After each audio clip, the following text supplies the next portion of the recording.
Recent voice நேயர்களுக்கு அன்பான வணக்கங்கள்.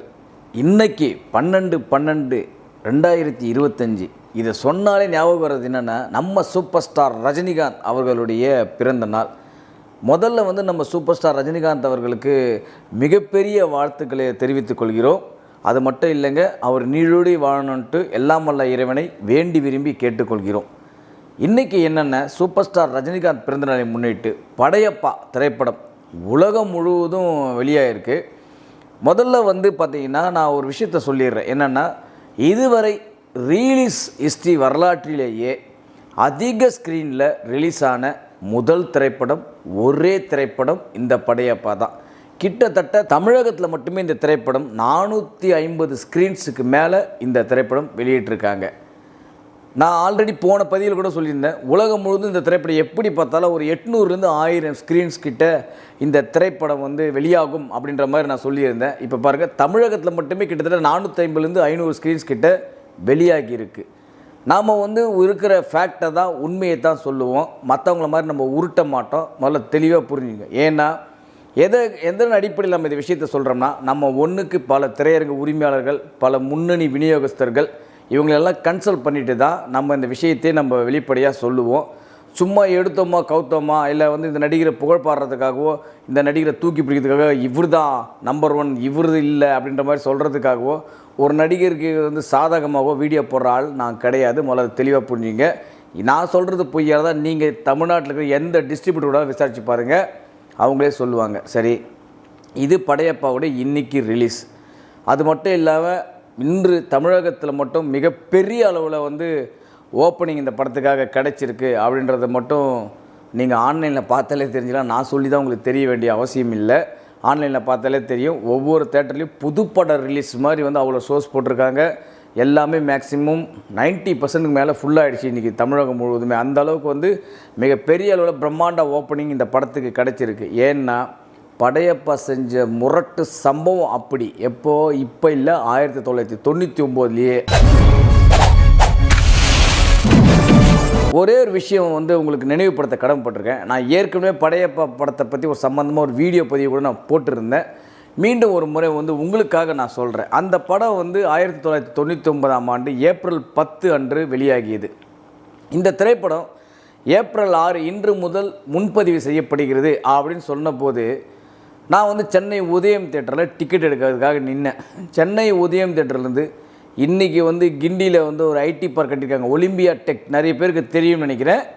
ஒலிம்பியா டெக் முன்னாடி வரைக்கும் அம்பாள் நகரில் ஒரு ஸ்டாப்பிங் இருக்கும். அந்த அம்பாள் நகர் ஸ்டாப்பிங்லேருந்து கியூ நிற்குதுங்க. எப்போது நான் அந்த 6ஆம் தேதி காலையில் ஒரு 8 மணிக்கு போய் நிற்கிறேன். நான் வாங்கிட்டு வெளில வரும்போது சாயந்தரம் 4:15 ஆகிடுச்சு. அந்த இடத்துல நின்ன கியூ கொஞ்சம் கொஞ்சமாக உதயம் தேட்டர் வரை நான் வாங்குற டிக்கெட் கவுண்டரான வரும்போது நான் சாயந்தரம் 4:15 மணி ஆகிடுச்சு.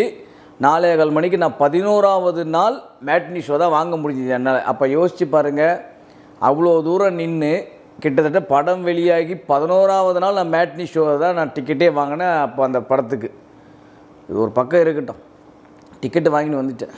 9ஆம் தேதி மதியம் நமக்கு இந்த கேகே நகர் சர்க்கிளில் நிறைய என்னுடைய காலேஜ் ஃப்ரெண்ட்ஸ் எல்லாம் இருக்காங்க, நான் கூட படித்தவங்களாம் இருக்காங்க.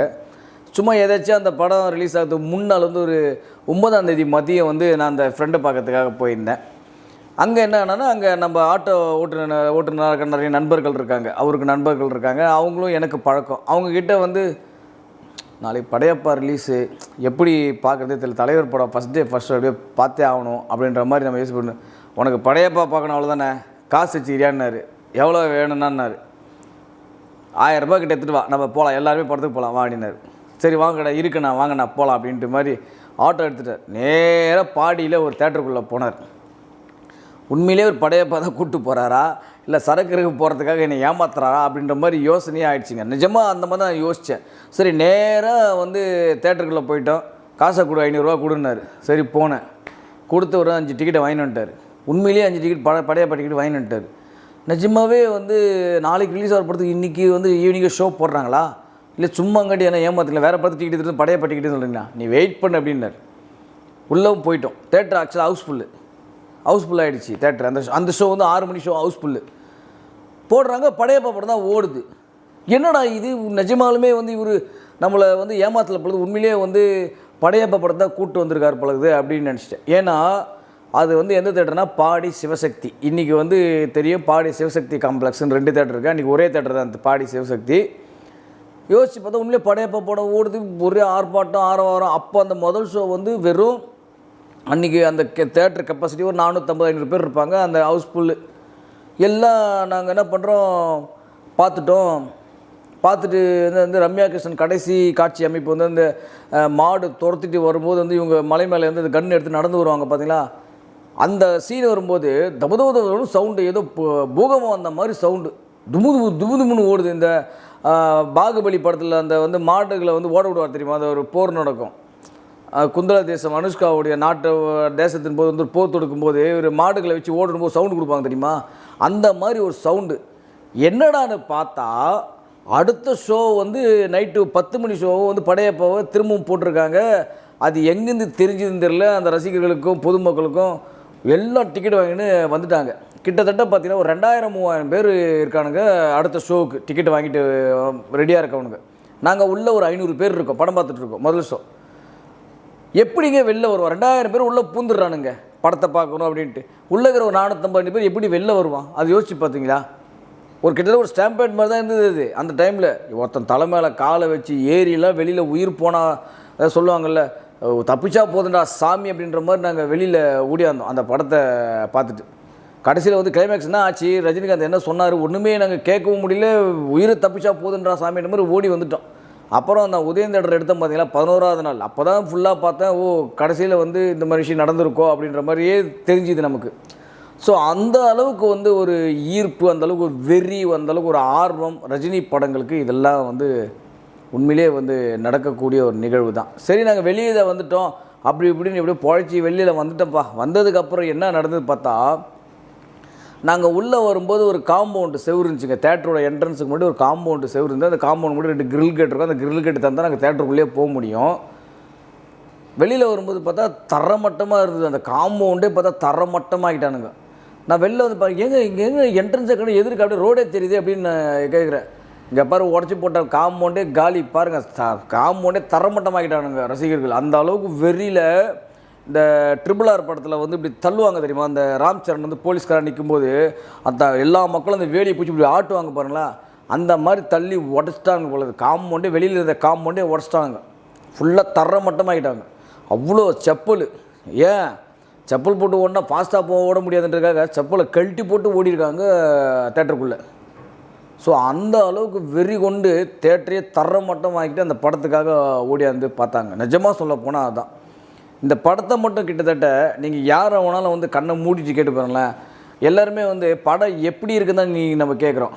ஆனால் அன்றைக்கி வந்து ஒரு ரஜினி படம் வரும்போது எத்தனை தடவை நீ இந்த படத்தை பார்த்த அப்படின்னு தான் கேட்டிருப்பாங்க. நீங்கள் நிச்சயமாக போய் இப்போ யார் எந்த ரசிகர் வேணும், ரஜினி ரசிகரோட யார் வேணும் போய் கேட்டுங்களேன், படையப்பாவை எத்தனை தடவை நீ தேட்டரில் பார்த்தேன், பாஷாவணி எத்தனை தடவை தேட்டரில் பார்த்தேன், சந்திரமுகி எத்தனை தடவை தேட்டரில் பார்த்தேன், அண்ணாமலை எத்தனை தடவை தேட்டரில் பார்த்தேன், இப்படி தான் கேள்வி எழுடும். ஆனால் இன்றைக்கி என்ன கேள்வி எழுது, படம் எப்படி இருக்குன்னு தான் கேள்வி எழுத தவிர எத்தனை வாட்டி நீ பார்த்துன்னு அவனுக்கு கேட்குறது கிடையாது. படம் எப்படி இருக்கு, தேருமா தேராதா. ஏன்னா அந்த லட்சத்தில் வந்து தமிழ் சினிமா போயிடுச்சு, அது வேறு விஷயம். அன்றைக்கெல்லாம் ஒவ்வொரு ரசிகனும் சரி, ஏன் குடும்ப ஆடியன்ஸ் கூட சரி, படையப்பா படத்தை குறைஞ்சி 2-3 வாட்டியாச்சும் பார்த்துருப்பாங்க. அந்த டைம்லேயே நான் சொல்கிறது 2 ரிப்பீட் ஆடியன்ஸ் ரிப்பீட்டாக வந்து பார்த்தாங்க அந்த படத்தை. எனக்கு தெரிஞ்சுலாம் வந்து பார்த்தா நானே வந்து பார்த்தீங்கன்னா ஒரு 7 தடவை அந்த திரைப்படத்தை தேட்டர்லேயே பார்த்துருக்கேன். ஒரு ஆல்பர்ட்டில் ஒரு வாட்டி, அபிராமியில் ஒரு வாட்டி, உதயமில் 2 வாட்டி, அதுபடி ஸ்பெஷல் ஷோ ஒரு வாட்டி, இது பார்த்ததுக்கு பாரத் தேட்டரில் ஒரு வாட்டி. ஸோ இப்படின்னு பார்க்கும்போது கிட்டத்தட்ட ஒரு 7-8 தடவை வந்து அந்த திரைப்படத்தை நான் தேட்டர்லேயே பார்த்துருக்கேன். எப்போ போனாலும் அந்த படம் வந்து எந்த தேட்டருக்கு போனால் ஃபுல்லாகவே தான் இருக்கும். எனக்கு தெரிஞ்சு வந்து கிட்டத்தட்ட வந்து ஒரு 100 நாட்களுக்கு மேலே இந்த சென்னை சிட்டியில் ரிலீஸ் பண்ண அனைத்து திரையரங்களும் ஃபுல்லாக ஓடிச்சுங்க. 100 நாளுக்கு மேலே ஃபுல்லாகவே ஓடிச்சு படம். ஒரு ஷோ கூட வந்து ஒரு 10 சீட்டு 5 சீட்டு காலியானதாக சரித்திரமே கிடையாது. அந்த அளவுக்கு வந்து அந்த திரைப்படம் வந்து 100 நாள். நான் வந்து 95 நாளோ 96 நாளோ ஆல்பர்ட் தேட்டருக்கு போகிறேன். சரிவா, சும்மா படையப்பா படத்துக்கு போகலான்னு போகிறேன். ஹவுஸ்ஃபுல்லு. அடுத்த ஷோக்கு தான் நாங்கள் டிக்கெட் எடுத்தோம். அந்த நாங்கள் போன ஷோ ஹவுஸ்ஃபுல்லு. அடுத்த ஷோக்கு நாங்கள் டிக்கெட் எடுத்துகிட்டு பார்த்துட்டு வெயிட் பண்ணி பார்த்துட்டு வந்தோம். ஸோ அந்த அளவுக்கு வந்து மிரட்டி எடுத்த படம். ஏன்னா இது பண்ண சாதனை இந்த மாதிரி, அந்த படம் பண்ண சரித்திரம் அந்த மாதிரி, அந்த அளவுக்கு வந்து ஒரு மிகப்பெரிய ஒரு வெற்றி திரைப்படமாக அமைஞ்சுது உண்மையிலேயே அந்த திரைப்படம். இந்த திரைப்படத்தை வந்து முக்கியமான இன்னொரு விஷயத்தை சொல்லப்போனால், இந்த திரைப்படம் தான் தமிழ் சினிமா உலகில் முதலாக 25 கோடி ரூபாய் வசூல் செய்த முதல் தமிழ் திரைப்படம் இந்த படையப்பா திரைப்படம் தான். ஏன் இதுக்கு சொல்கிறேன்னா, அன்றைக்கெல்லாம் வந்து இன்றைக்கி மாதிரி 190 180 டிக்கெட் ரேட்லாம் கிடையாது. எந்த தேட்டர்லையுமே அவ்வளோ ரேட் கிடையாது. 10 ரூபா, 5 ரூபா, 20 ரூபா. அதிகபட்சம் பார்த்திங்கன்னா சென்னை தேவி தேட்டர் மட்டும்தான் 33 ரூபா 50 பைசா. இந்த தேட்டர் மட்டும்தான் சென்னை சிட்டியில் தமிழ்நாட்டிலே அதிக விலை வைத்த தேட்டரு அந்த டைமில். வேறு எந்த தேட்டருமே 25 ரூபா டிக்கெட்டே கிடையாது. அப்போ அந்த காசுலேயே அன்றைக்கி வந்து 25 கோடி ரூபாய்க்கு மேலே இந்த திரைப்படம் வசூலாச்சு. அந்த காசுக்கு இன்றைக்கி ரேட்டுக்கு கால்குலேட் போட்டு பாருங்கள் என்ன கலெக்ஷன் வரும்னு பாருங்கள். நான் சும்மா இன்றைக்கி டிக்கெட் ரேட்டுக்கு அன்றைக்கி பார்த்த ஆடியன்ஸோடைய எண்ணிக்கையை வைத்து இன்றைக்கி டிக்கெட் ரேட்டு போட்டு பாருங்கள். தமிழ்நாட்டில் மட்டும் இந்த திரைப்படம் என்ன வசூல் ஆகிருக்குன்னு இன்றைக்கி ரேட்டு போட்டு பார்த்தா தெரியும். இன்றைக்கி வந்து உட்காந்துக்கிட்டு நான் தான் தமிழ்நாட்டில் 200 கோடி பண்ணேன், நான் தான் தமிழ்நாட்டில் 2வது ஹையஸ்ட்டு முதல் ஹையஸ்ட்டு சொல்லிட்டு இருக்கானுங்களே. இந்த படம்லாம் வந்து ஹையஸ்ட்டு ஃபுட்ஃபால்ஸ்னு சொல்லுவாங்க பார்த்தீங்களா. இதெல்லாம் வந்து highest footfalls top 10 list Tamil சினிமாவோட வரலாற்றிலேயே ஒரு டாப் 10 படங்களோட ஹையஸ்ட்டு ஃபுட்ஃபால்ஸ்ன்னு பார்த்திங்கன்னா இந்த படம்லாம் இருக்கும். படையப்பா இருக்கும், சந்திரமுகி இருக்கும். இந்த படம்லாம் வந்து நிச்சயமாக அதுலேயும் ரஜினி படம் 2-3 படம் இருக்கும், நிச்சயமாக இருக்கும். அதிக ஆடியன்ஸ்கள், அதாவது தமிழ்நாட்டில் அதிக பார்வையாளர்கள் தேட்டரில் பார்த்த ஒரு டாப் 10 படம் எடுத்துன்னு வச்சிங்களேன், அதில் நிச்சயமாக படையப்பாவுக்கும் வந்து ஒரு இடம் இருக்கும். அந்த அளவுக்கு வந்து அத்தனை மக்கள் வந்து இந்த படத்தை வந்து கண்டு மகிழ்ந்தாங்க. இது படத்தை மாபெரும் வெற்றி படமாக ஆக்கினாங்க அப்படின்றதுல மட்டும் எந்த விதமான சந்தேகமே உங்களுக்கு வேண்டாம். ஏன்னா இன்னும் சொல்லப்போனால் பல சுவாரஸ்யமான விஷயங்களை வந்து இந்த படத்தை பற்றி நம்ம சொல்லிகிட்டே போகலாங்க.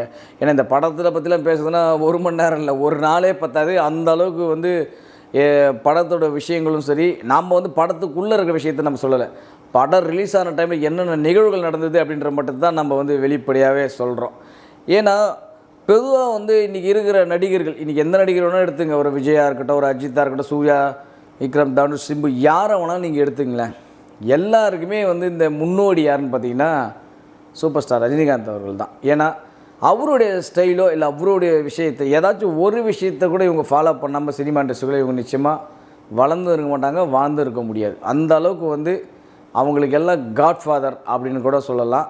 இன்னும் சொல்ல போனால் தமிழ் சினிமாவின் சகாப்தம் அப்படின்னு கூட ரஜினிகாந்த் அவர்களை சொல்லலாம். ஏன்னா கிட்டத்தட்ட 50 ஆண்டுகள் ஒருத்தர் வந்து கதாநாயகனாகவே நடிச்சிட்டு இருக்காரு அப்படின்ன போது வந்து பார்த்திங்கன்னா, உண்மை யாரை உலகத்தில் நீங்கள் தேடி எங்கே காணா எந்த நாட்டில் கண்டுபிடிச்சா கூட 50 வருஷமாக ஒருத்தர் கதாநாயகனே நடிச்சிட்டு இருக்காரா, நடித்தது மட்டும் பிரச்சனை இல்லை, டாப் உச்சத்திலே இருக்கார் இன்னமும் அப்படின்னு சொல்ல போனால் எங்கேயாச்சும் தேடி ஒரு நடிகர் சொல்ல முடியுமா உங்களால்? சத்தியமாக வாய்ப்பே இல்லை. ரஜினிகாந்த் அவர்கள் தான் வந்து இந்த அளவுக்கு வந்து இவ்வளோ பெரிய உச்சத்தில் இன்னமும் உச்சத்தில் நிற்கிறதுக்கு காரணம் என்னென்னா அவரது அயராத உழைப்பு, அவர் கொடுத்த வெற்றிகள். இன்றைக்கும் வந்து பார்த்திங்கன்னா தமிழ் சினிமாவில் பர்சன்டேஜ் அடிப்படையில் நீங்கள் பார்த்தீங்கன்னா அதிக வெற்றிகளை கொடுத்தவர் யாருன்னு பார்த்தீங்கன்னா எனக்கு தெரிஞ்சு ரஜினிகாந்த் அவர்கள் இருப்பார். நிச்சயமாக வந்து ஒரு 80 to 90% படங்கள் அவருடைய படங்கள் வெற்றி படங்கள் தான். ஒரு தெரிய நினைக்கிற 172 படம் நடிச்சிருக்காரு. 172 படங்களில் கிட்டத்தட்ட எப்படி பார்த்தாலும் ஒரு 150 படமாச்சும் அவருக்கு வந்து வெற்றி படங்களாகவே அமைஞ்சிருக்கும். ஸோ நான் சொல்கிறது வந்து என்னுடைய கணிப்பு ரீதியாக நான் பார்த்த விதத்தில், நான் விசாரித்த விதத்தில் சொல்கிறேன். ஏன்னா நிறைய படங்கள் தோல்வியும் இருக்குது. பட் என்ன இருந்தாலும் குறைந்தபட்சம் பார்த்தீங்கன்னா 140 to 150 படங்கள் வெற்றி படங்கள்லாம் அவர் கொடுத்துருக்காரு. தமிழ் சினிமாவில் அதிக வெற்றி படங்கள் கொடுத்த ஹீரோ லிஸ்ட்டில் முதலாவது இடத்துல இருப்பவர் ரஜினிகாந்த் தான். அதை மறுக்கவே முடியாது. சும்மா அந்த படம் வெற்றி செலிப்ரேஷன் கொண்டாடுறது, இது என்னது வெற்றி விழா கொண்டாடுறது, சக்ஸஸ் மீட்டு கொண்டாடுறதுலாம் அதெல்லாம் அந்த ஃபேக்காக நடக்கிறதுலாம் நான் சொல்ல வரல.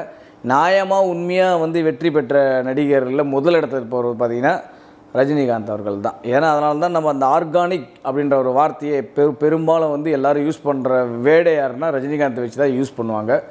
அந்த அளவுக்கு வந்து மிகப்பெரிய சக்ஸஸ்ஃபுல் மூவிஸ் கொடுத்தவர் யாருன்னா ரஜினிகாந்த் அவர் தான். அவர் படங்கள் ஆபாசம் இருக்காது, வன்முறை காட்சிகள் இருக்காது, கேவலமான டைலாக்குகள் இருக்காது, கேவலமான பாடல்கள் இருக்காது, பொறுக்கித்தனமான வரிகள் இருக்காது. அவருடைய படங்களில் பார்த்தீங்கன்னா அவ்வளோ டீசெண்டாகவும் எல்லா மக்களும் ரசிக்கக்கூடிய அளவுக்கு படங்கள் இருக்கும். அவர் ரசிகர்களை இழுக்கணுன்னா, குழந்தைகள் இருக்கணும்னா, ஒரு படத்தில் வேணும்னே குழந்தைகளுக்கு பிடிச்ச மாதிரி பாட்டை வைக்கலாம், ஒரு படத்தில் பெண்களுக்கு பிடிச்ச மாதிரியே பாட்டை வைக்கலாம், ஒரு படத்தில் முதியோருக்கு பிடிச்ச மாதிரி பாட்டை வைக்கலாம். ஆனால் அவர் அந்த மாதிரி எந்த படத்தில் அந்த மாதிரி வச்சு தான் சரித்திரமே கிடையாது.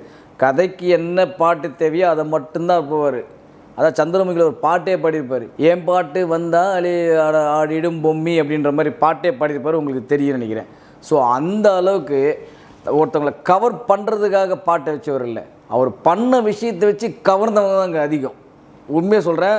இப்போது நம்ம ஒரு குழந்தைய கவர்னு வச்சுக்கலாம், 10 குழந்தைங்களை கூட ஆட விட்டு ஒரு பாட்டு போட்டால் அதுவும் எல்லா குழந்தைங்களும் ரசிக்கும். ஆனால் ரஜினிகாந்த் அந்த மாதிரிலாம் பண்ணலை. அவர் பண்ண விஷயத்த அவங்களுக்கு வந்து ஈர்த்தாங்க, அவங்களுக்கு ஒரு ஈர்ப்பு வந்துச்சு.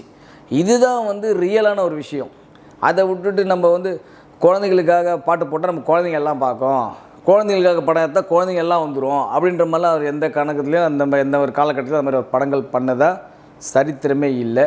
அதே மாதிரி தான் இந்த படையப்பா திரைப்படம் கூட ஒரு சரித்திரம் படைத்த ஒரு திரைப்படம். தமிழ் சினிமா உலகில் ஒரு டாப் ஒரு 25 படங்கள், வெற்றி படங்கள், ஆல் டைம் வெற்றி படங்கள் ஒரு லிஸ்ட் எடுத்தோம்னா அந்த 25ல் எனக்கு தெரிஞ்சு 10க்குள்ளே இருக்குன்னு நினைக்கிறேன்.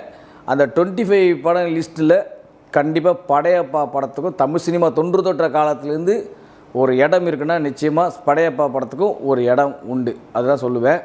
முக்கியமாக இந்த படத்தில் ஒரு விஷயத்தை மட்டும் நான் சொல்லிடுறேன். என்னென்னா, இந்த படத்தில் எப்படி வந்து ரஜினிகாந்தை நம்ம ரசித்தோமோ அதே மாதிரி ரம்யா கிருஷ்ணன் அவர்களுடைய நீலாம்பரி கேரக்டரை இந்த படத்தில் வந்து பெரிதும் பேசப்பட்டது. நான் விரும்பின ஒரே ஒரு விஷயம் என்னென்னா, இந்த படத்தில் ஏன் எனக்கு ரம்யா கிருஷ்ணன் மேடம் வந்து ரொம்ப ரசித்து பார்த்தேன் அப்படின்னா, கடைசி வரை அவங்க திருந்தவே மாட்டாங்க. ஒரு வில்லன்னா கடைசி வரை அவன் திருந்தவே கூடாது. என்ன நிகழ்வு நடந்தாலும் அவன் திருந்தவே கூடாது. அவன் தான் உண்மையான ரியல் வில்லன் படத்தில். அவங்க மாடு முட்டை வரும்போது ரஜினிகாந்த் தனது வேல் எடுத்து தூக்கி அடிப்பார், நீங்கள் பார்த்துருப்பீங்க. தூக்கி அடித்த உடனே அந்த மாடு திரும்பி போயிடும். திரும்பி போனோடனே ரம்யா கிருஷ்ணன் வந்து கொஞ்சம் சோகமாக அழுதுன்னே திரும்புவாங்க. நீங்கள் இப்போ கவனிச்சிருப்பீங்க. சரி திருந்திடுவாங்க பழகுது ரம்யா கிருஷ்ணன் அவர்கள், சரி திருந்தி உண்மையிலே எல்லாருமே தான் நினச்சிட்டாங்க, திருந்திடுவாங்க பழகுது, ஒரு மாதிரி அழுவாங்க அப்படின்னு சொல்லும்போது ஒரே ஒரு டைலாக் விடுவாங்க அவங்க, நீ போட்ட உயிர் பிச்சையில் வாழ நான் ஒன்றும் வேலைக்காரி வசந்தரா இல்லைன்னு சுட்டுட்டு சாவாங்க பாருங்கள். அங்கே நிற்கிறாங்க அந்த கேரக்டர். உண்மையாக சொல்ல போகிறேங்க, அந்த இடத்துல நிற்குதுங்க அந்த நீலாம்பரியோட கேரக்டர். ஏன் இது சொல்கிறேன்னா, ஒரு வில்லன்னா கடைசி வரை கெத்தாகவே இருக்கணும். நான் சமீபத்தில் கூட ஒரு திரைப்படம் பார்த்தேன். அந்த படத்தில் கூட அந்த வில்லன் கேரக்டர் ரொம்ப பிடிச்சி. என்ன படம்னா மகாராஜா, விஜய் சேதுபதி அவர்கள் நடித்த மகாராஜா திரைப்படம். அதில் அனுராக் கஷ்யப் வந்து அந்த பெண்ணை வந்து கூட்டிகிட்டு வருவார் விஜய் சேதுபதி. கடைசியாக அந்த பெண்ணை நான் அவரை பார்க்கணும்ப்பா, என்னை கூட்டு போங்க அப்படின்னு சொல்லுவார். அப்போ கூட்டிகிட்டு போகும்போது அந்த பெண் வந்து அவர்கிட்ட பேசும்போது நம்ம எல்லாம் நினச்சிட்டு இருப்போம், ஓ வில்லன் திருந்திடுவார் அப்படின்ட்டு. ஆனால் அவர் அப்போ ஒரு விஷயம் சொல்லுவார், நீ வந்து பேசிட்டா நான் திருந்திடுன்னு நினைக்கிறியா, ஏன் இதுவும் மாறாது அப்படின்னுவார். ஸோ அங்கே நிற்குதுங்க அந்த விஷயம். அதாங்க ஒரு வில்லனிசன். அந்த மாதிரி ஒரு வில்லத்தனமான ஒரு விஷயத்தை கடைசி வரை என் கேரக்டருக்கு தான் அப்படின்ட்டு சொல்லி நிரூபிப்பார்ப்பேன்ல, அதெல்லாம் வந்து படத்துக்கு ஒரு மிகப்பெரிய அளவில் ஒரு வரப்பிரசாதமாக அமைஞ்சுது அப்படின்னே சொல்லலாம். சமீபத்தில் கூட ரஜினிகாந்த் அவர்கள் வந்து சொல்லியிருக்காரு, நீலாம்பரி படையப்பா 2 அப்படின்ற மாதிரி எடுக்கலான்ட்டு ஒரு பிளான் பண்ணிக்கிட்டு இருக்கோம், அதுக்குண்டான வேலைகளை முன்னெடுக்க போகிறோம் அப்படின்ற மாதிரி சொல்லியிருக்காரு. நிச்சயமாக அது வந்தால் கூட இன்னும் இந்த படத்தை விட இன்னும் அது பெரிய லெவலில் ஹிட் ஆகும் அப்படின்றத மட்டும் எந்த விதமான சந்தேகமும் இல்லை. படையப்பா பற்றி நம்ம பேசணும்னா ஒரு படையே வந்தாலும் பத்தாது, அந்த அளவுக்கு அவ்வளோ ஃபேக்ட்டுகள் இன்னும் இருக்குது. நிறைய விஷயங்கள் நான் உங்கள்கிட்ட ஆல்ரெடி இந்த படத்துக்காக நான் ஷேர் பண்ணியிருக்கேன், உங்கள் எல்லாருக்குமே தெரியும். மீண்டும் ஒரு முறை ரஜினிகாந்த் அவர்களுக்கு நம்ம சேனல் சார்பாகவும் உங்கள் மக்களாகிய உங்கள் சார்பாகவும் என்னுடைய சார்பாகவும் பிறந்தநாள் வாழ்த்துக்களை தெரிவித்துக் கொள்கிறோம். ஹாப்பி பர்த்டே த ரியல் தலைவா. உங்களுக்கு ஒரு ராயல் சல்யூட். மீண்டும் சந்திப்போம். நன்றி, வணக்கம். வயசானாலும் ஸ்டைலும் அழகும் இன்னும் ஒன்று விட்டு போகலை. இது போல பல வீடியோக்களை கண்டு மகிழ எங்களது ரீசன்ட் வாய்ஸ் சேனலை மறக்காம சப்ஸ்கிரைப் பண்ணுங்க.